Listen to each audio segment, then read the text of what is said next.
We're back to Universe Ticket. It's episode 8, Rival. We're continuing on the road to Prism, and so this challenge is called the Unit Station. And basically, there's going to be promotions based on them performing couple of songs for each of them. And so there's going to be apparently 3 groups here, one for vocal, performance, and visual. So one song for each of them, and they're going to be performing in groups of max 10. And it looks like positions are all decided by this mini running game. Things of note: Nana chooses the visual category. Jelly chooses vocal instead of visual.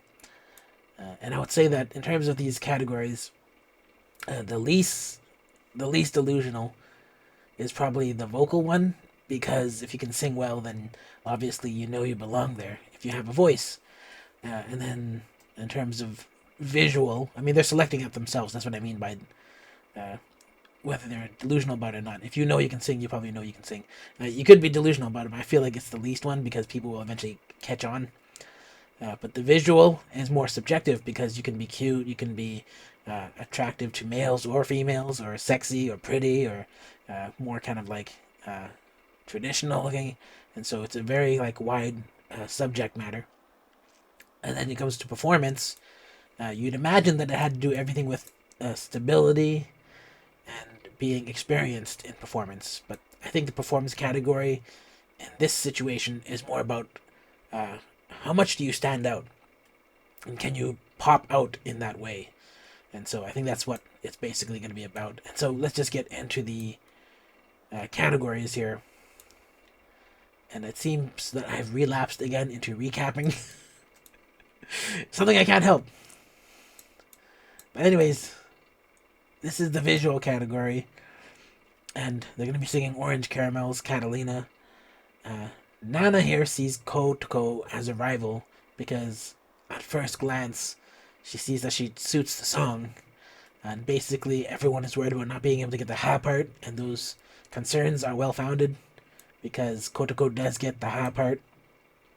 And then in terms of background practice during recording and stuff, what happens is that Kim Sumin actually sounds good in the back recordings. Where are they?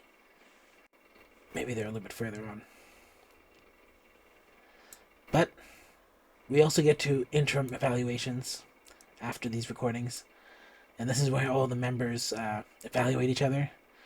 And you can see here that's where it's spoiled that Kotoko does get the ha part, as well as the most votes from her peers most likely to advance, as a prediction, I guess. And then after this, we get to see some weird product placement where they're looking at cosmetics. And then we just fast forward to the performance. And so, uh, this performance, I feel like it's a funny performance in some ways, but it's just a kind of a cheerful, bouncy one.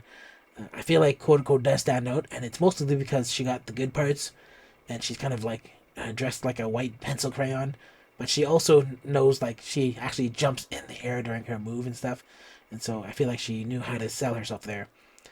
But throughout the whole thing, I did notice that Sumin's vocals were very solid, right? And so if this was like a vocal category, I would have given more uh, points to that.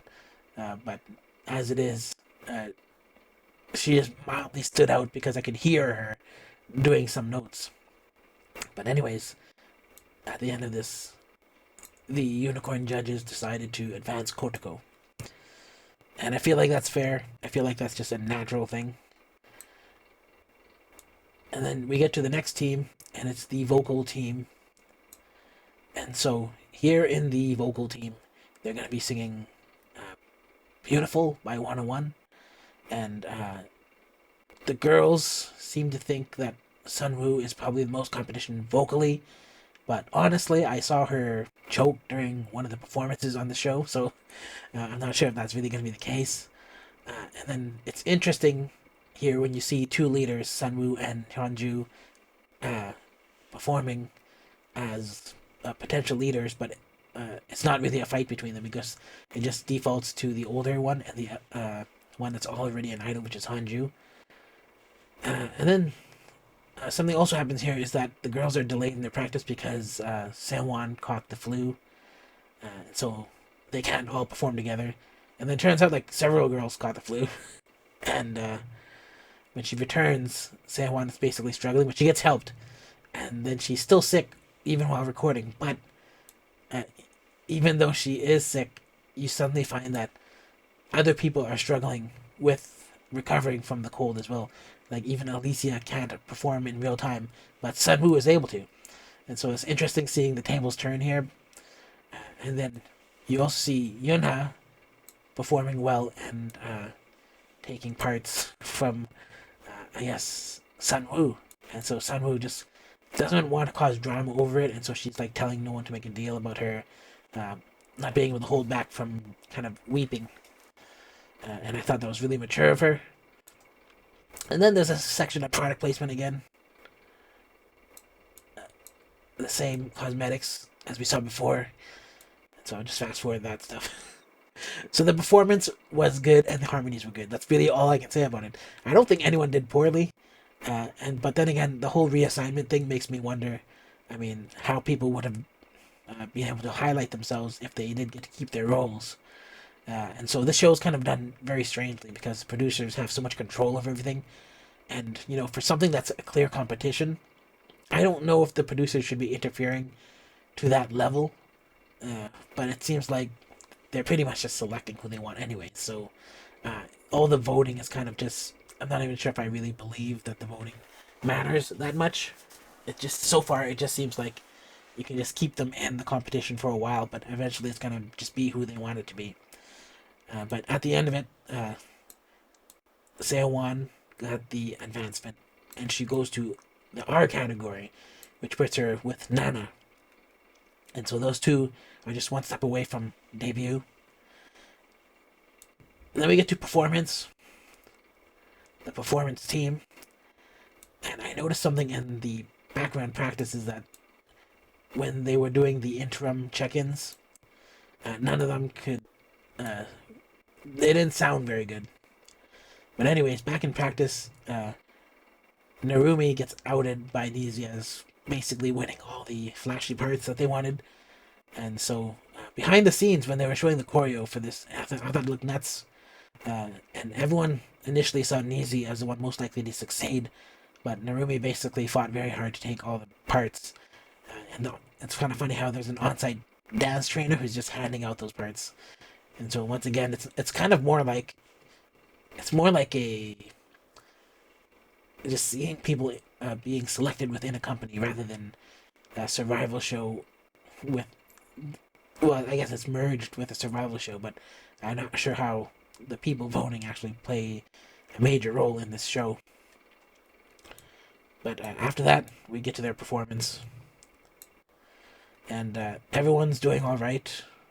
And I would say that, yeah, Narumi, I feel like she has a natural, just a natural look to her that makes her excel at doing kind of more sensual choreo. But for like this Fast and Furious one, I think that actually Nizi looked more into it a lot of the times. And just because of her, I guess, shorter body as well, I just feel like her poses were more interesting.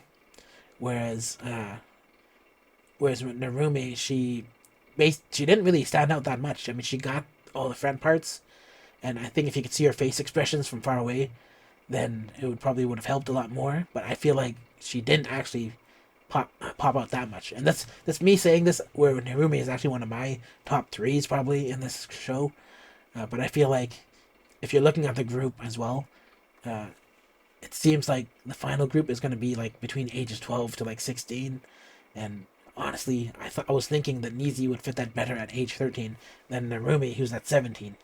But then Narumi wanted that, so I was kind of surprised about that. I guess in the end, it was the visual aspect that mattered more to the judges. But I still think that when I was looking just at the performers, I feel like Nizi did stand out. But anyways, that's it. That's it for this episode. Nothing much to talk about, I think. Next week is just going to be a new, another song unit, I think. And then eliminated members are going to be chosen by members of other units. And so that's interesting. That's totally going to be something that's going to be taken advantage of by certain members. Like, some members are more underhanded than others. But anyways, I guess that's it. If you like this video, give it a thumbs up. And if you don't like it, give it a thumbs down. Let me know why in the comment box down below. And if you're not subscribed, consider subscribing so I can see you in the next video.